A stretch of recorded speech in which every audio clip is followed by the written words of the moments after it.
Yo soy Patricia Olivares, soy médico internista, trabajo en el Hospital Sotero del Río y soy vocera de Voces Católicas. De lo que les voy a hablar a continuación es acerca de salud integral y un poco de las conversaciones, diálogos y conclusiones que pudimos llegar en el proyecto Nuestra Mesa, que produjimos desde Voces Católicas y de las Pastoral UC el año pasado, y que quiere ser un insumo también para esta reflexión acerca de nuestra nueva Constitución y quizás también el país que soñamos.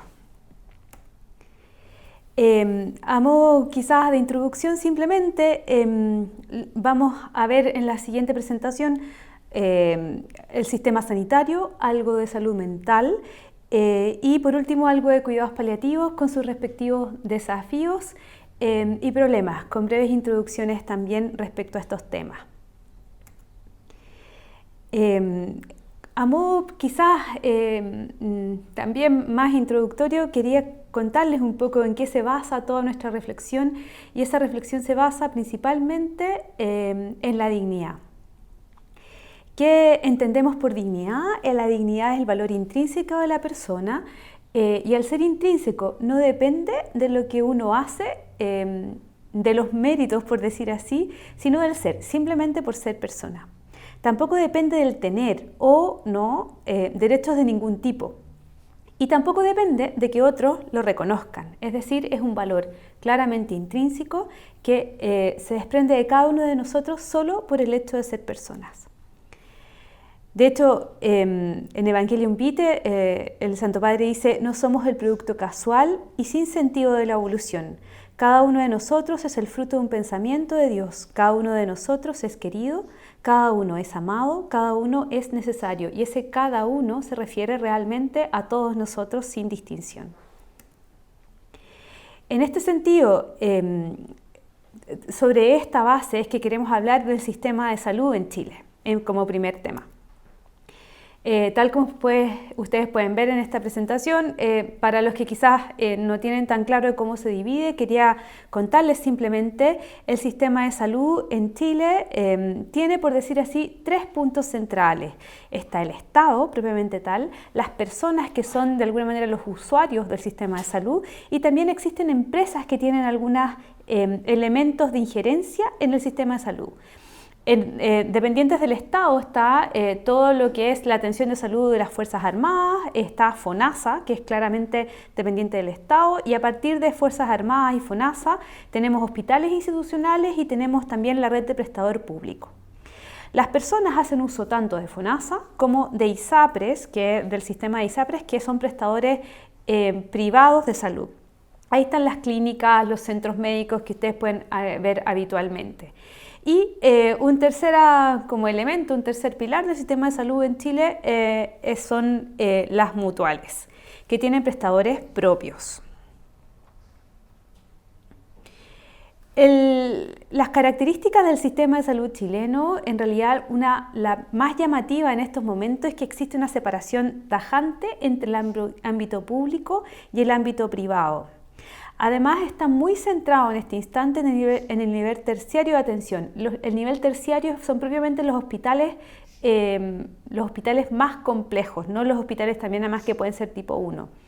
Esto implica que todo lo que es el sistema de salud más primario, es decir, los consultorios, los centros de salud que están propiamente insertos en la comunidad, tienen una menor injerencia y en ocasiones también uno podría decir que tiene una menor atención de parte del Estado y del sistema de salud propiamente tal.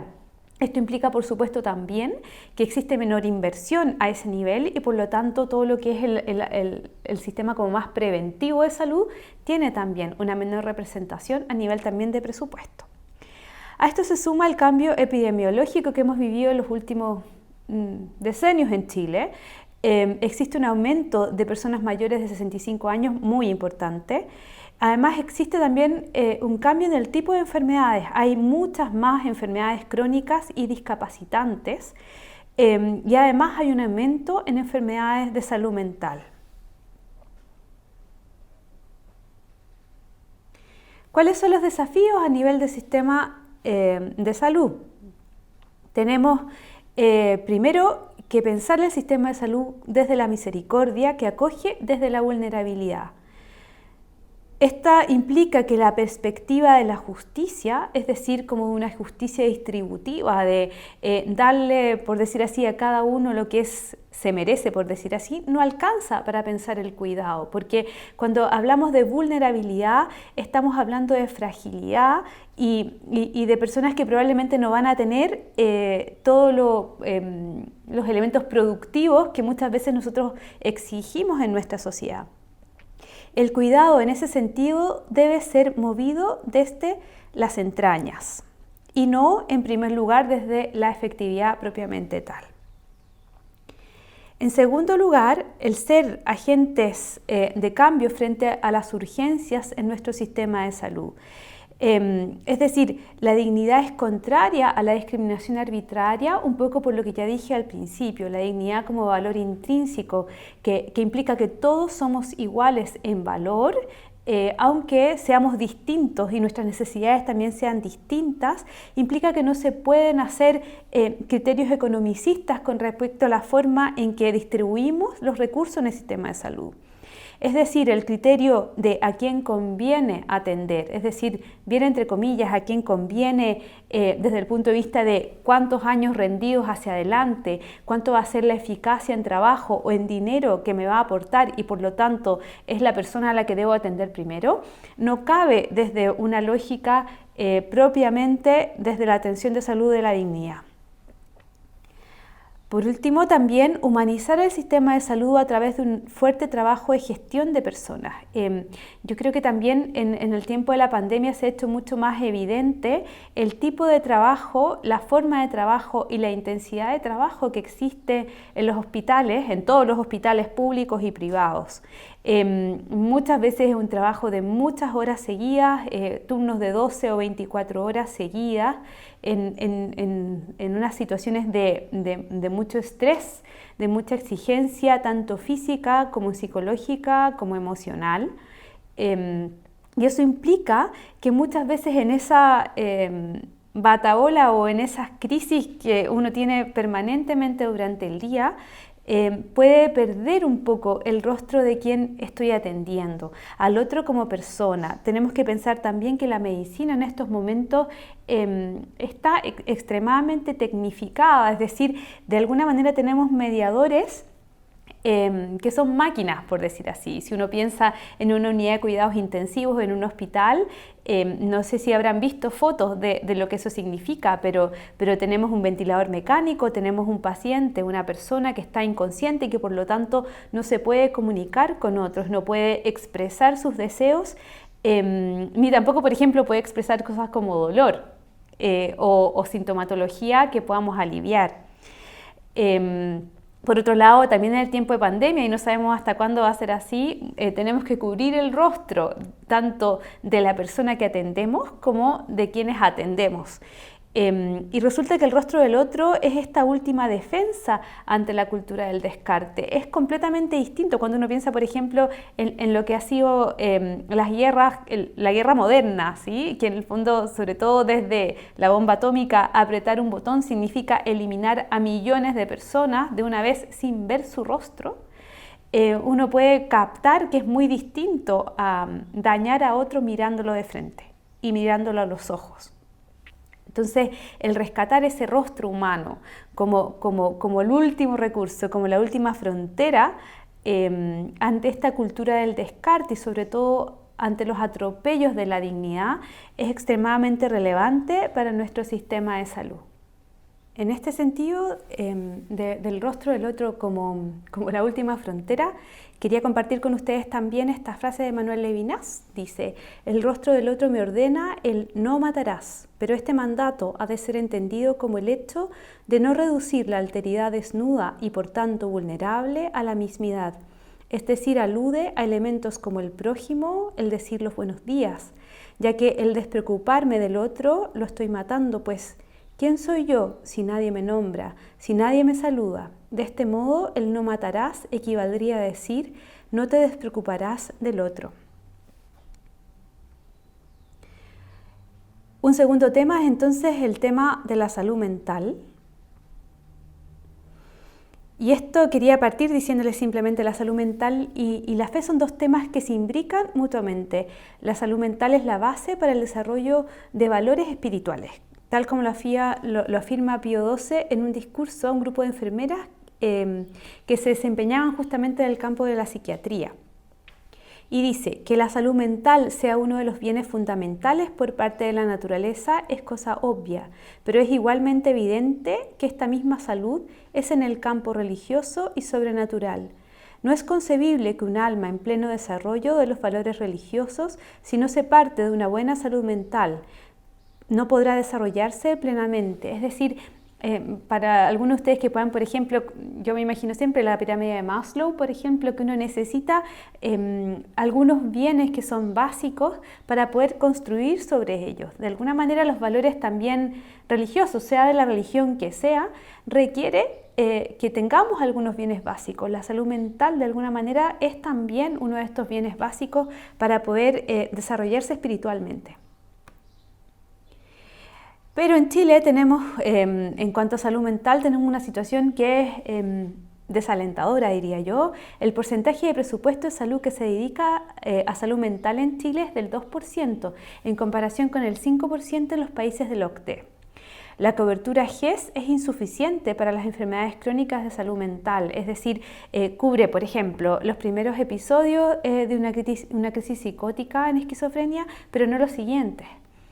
Y persiste en nuestro país la idea de enfermedad mental como un tabú. Y esto es un tema que quizá es menor que en épocas anteriores. Nosotros sabemos que hace, 50 años atrás en Chile, incluso en el mundo, los enfermos mentales eran como recluidos en sus casas y eran escondidos de la vista de todos. Creo que en Chile hemos avanzado un poco más en esto, pero continúa siendo un tabú y también algo en el fondo que se mira raro de alguna manera. Incluso yo conversando en estos días con algunos de mis amigos también en el hospital y de personas del servicio de salud, ustedes saben que también por todo lo que es la pandemia, los problemas de salud mental en el personal de salud han aumentado enormemente. Pero es muy difícil a veces lograr que las personas realmente acepten que tienen un problema y que necesitan de la ayuda de otros en este aspecto. Los desafíos así, el primero es visibilizar los problemas de salud mental. Nuevamente, el criterio de eficacia que hace que no atendamos este tipo de problemas de salud hace que los invisibilicemos, es decir, que no pidamos ayuda, pero que también hagamos que no existen, digamos. O sea, de alguna manera nos sobrepasa. Atender los aspectos culturales que están generando mayores problemas de salud mental. Y en este sentido los problemas de salud mental son mucho más globales que lo que acostumbramos a pensar.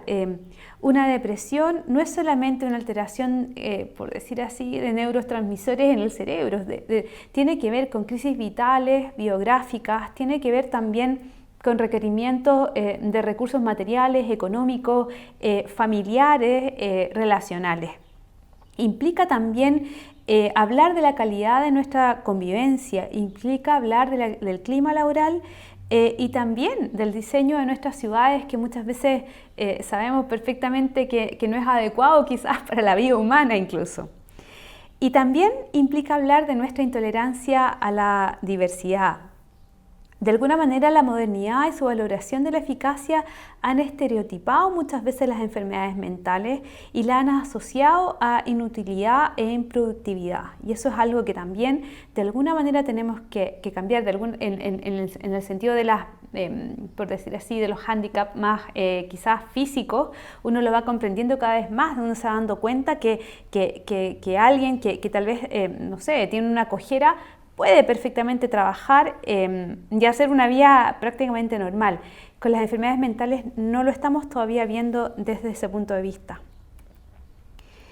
Por último, lo último es cuidados paliativos y vulnerabilidad. Y este es un tema que a mí particularmente además me gusta muchísimo y creo que también engloba lo que ya hemos dicho previamente. Quisiera hablar primero de vulnerabilidad y libertad. La vulnerabilidad, en el fondo, es que somos capaces de ser dañados por otros. no solamente por otros, sino también, evidentemente también por el medio ambiente, por la sociedad, por la naturaleza. Muchas veces somos vulnerables por la naturaleza, no solo los desastres naturales, sino que nos enfermamos, nos pasan cosas. Y esto implica, y como nos pasa a todos, nos hace iguales. De alguna manera, de una manera muy, muy concreta, ya no solamente desde la dignidad como un valor quizá que a algunos les puede parecer teórico, sino que efectivamente el que todos seamos vulnerables y que podamos ser dañados, nos hace concretamente iguales.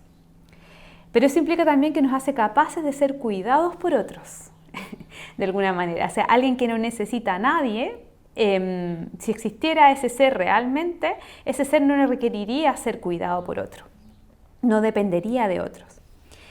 Por lo tanto, experimentar la fragilidad implica mirar al otro como un igual, además mirarlo empáticamente y valorar las relaciones interpersonales, porque si yo soy frágil, si soy vulnerable, sé que en algún momento de mi vida voy a necesitar de otros que me cuiden y también que me cuiden no de una manera, no sé, como se cuida un jardín, sino como se cuida efectivamente una persona. En este sentido, en salud también ha ido entrando, y está muy, muy al centro, la idea de autonomía. Y la idea de autonomía se liga con la libertad. De alguna manera se trata de equiparar las dos cosas, autonomía y libertad. El problema es que la autonomía, como la estamos entendiendo actualmente, no digo que ese sea el significado real del tema, es una libertad que es desvinculada. Desvinculada quiere decir que de alguna manera yo tengo que poder decidir sin injerencia de otros, en ningún caso, pero sobre todo sin relaciones con otros. Yo lo veo muchas veces también en el campo clínico propiamente tal, cuando una persona muchas veces quiere decidir, por ejemplo, un alta. Yo me quiero ir a mi casa ahora y es una persona que requiere mucho cuidado, oxígeno, antibiótico, no sé, que lo ayuden a levantarse de la cama, a ir al baño. Esa persona necesita de otros. Entonces, cuando una persona así me dice, bueno, me quiero ir a mi casa, yo tengo que decirle, ¿y cómo lo hacemos en su casa? ¿Quién lo va a cuidar? ¿Cómo lo vamos a hacer? Entonces, muchas veces hay personas que me dicen, bueno, yo veré, pero claro, cuando uno habla con los que tienen que cuidarlo, ya no puede ser simplemente yo veré y yo tomaré mis propias decisiones, porque dependemos justamente de otros. Y desconocer eso es desconocer una realidad evidente en realidad.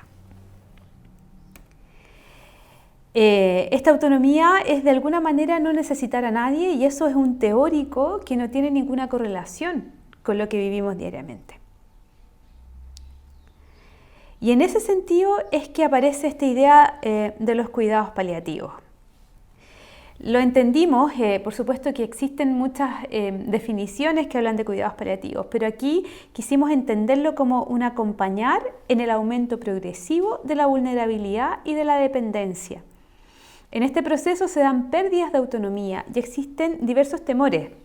Uno de los temores y de los más importantes es a no ser queridos, a no ser reconocidos y a no ser amados por cómo se es. Entonces los cuidados paliativos pretenden poder acompañar en ese proceso y ayudar a captar finalmente esa dignidad intrínseca, porque no solo a veces nos pasa que desconocemos la dignidad de otros, sino que muchas veces no tenemos conciencia de la propia dignidad, sobre todo cuando vamos perdiendo capacidades en la vida, cuando nos vamos haciendo más dependientes. Tenemos también esa idea de que la dependencia disminuye nuestra dignidad o nuestro valor intrínseco.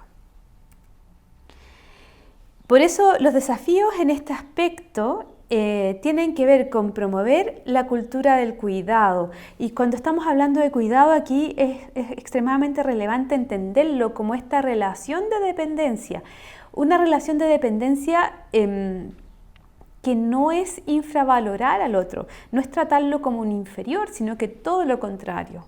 El ser dependientes unos de otros no es ser menos unos que otros, sino que al revés, es ser iguales unos con otros. El trato digno en este sentido siempre es debido, y debido quiere decir una obligación moral propiamente tal, no un favor que yo le hago a otro.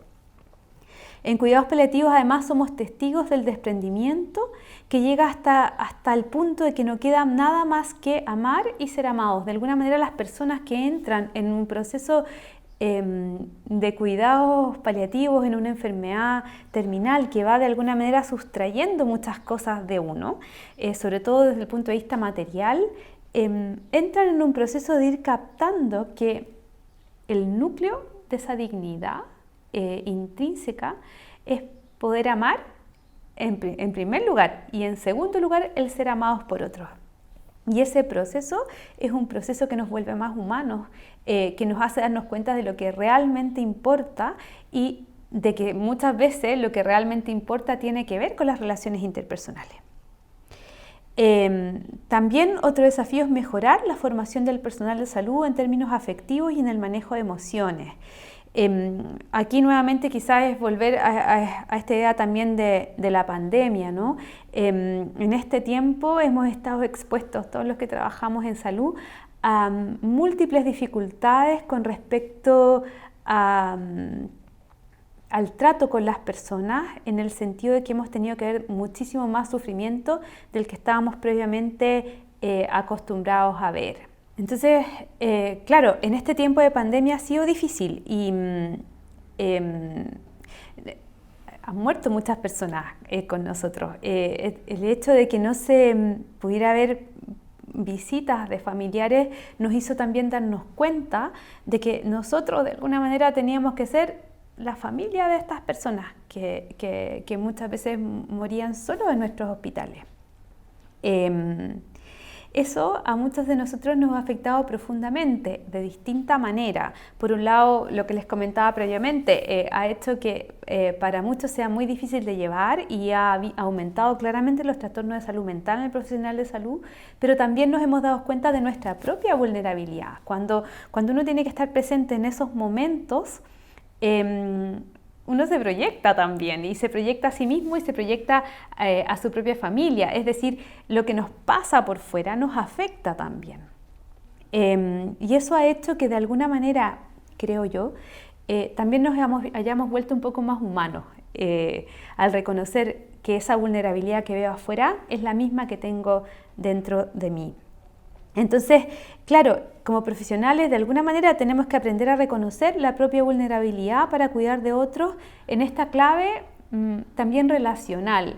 Y eso no es fácil porque el reconocer la propia fragilidad y la propia vulnerabilidad implica un trabajo espiritual, psicológico, incluso muchas veces físico, al que no estamos acostumbrados ni siquiera como sociedad, no es algo que se nos enseñe en los colegios ni en la universidad. Cómo lidiar con las propias emociones y con la propia vulnerabilidad y fragilidad. Eso era un poco lo que también quería contarles esta vez. Ha sido un gusto poder estar estos minutos también, de alguna manera también de esta forma más a distancia. Cualquier pregunta, estoy perfectamente disponible a hacerlo quizás por vía por mail o a través también de Voces Católicas, no tengo ningún problema y les agradezco profundamente su atención.